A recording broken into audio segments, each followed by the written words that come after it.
ഈ തക്കാളി ഇതുപോലെ നിറയെ കായും പൂവും ഒക്കെ ആയി നിൽക്കാൻ ഒരേ ഒരു കാരണമേ ഉള്ളൂ, വിത്തും വളവും എല്ലാം പച്ചക്കറി വേസ്റ്റ് മാത്രമാണ് കേട്ടോ.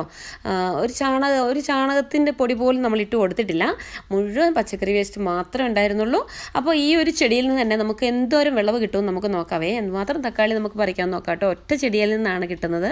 പിന്നെ ആണെങ്കിൽ ഇടയ്ക്കിടയ്ക്ക് നമ്മൾ വന്നിട്ട് അത്യാവശ്യത്തിന് 1-2 തക്കാളിയൊക്കെ പറിച്ചെടുക്കുന്നല്ലാണ്ട് ഒന്നിച്ചൊരു വിളവെടുക്കുന്ന ഇപ്പോഴാണ്. പിന്നെ നല്ല ചൂടായി ബഹ്റൈനിൽ. അപ്പം ചൂട് അടിച്ചു തുടങ്ങിയത് കൊണ്ട് തന്നെ പെട്ടെന്ന് പച്ചക്കറി തക്കാളിയൊക്കെ പെട്ടെന്ന് ചീത്തയാവും കേട്ടോ, പെട്ടെന്ന് ഉണങ്ങിപ്പോവും. അപ്പം പിന്നെ ആദ്യം മണ്ണിന് വേരോട്ടം കൂടുതൽ കിട്ടുന്നില്ലല്ലോ. മണ്ണിൽ ഡയറക്റ്റ് ആണെങ്കിൽ നല്ല വേരോട്ടമൊക്കെ കിട്ടി കുറച്ച് നാളും കൂടി നിന്നേനായിരുന്നു. ഇനിയിപ്പോൾ അത് നിൽക്കാൻ സാധ്യതയില്ല. അതുകൊണ്ട് തന്നെ പച്ചക്കറികളൊക്കെ വേഗം പറിച്ചെടുക്കുകയാണ് കേട്ടോ.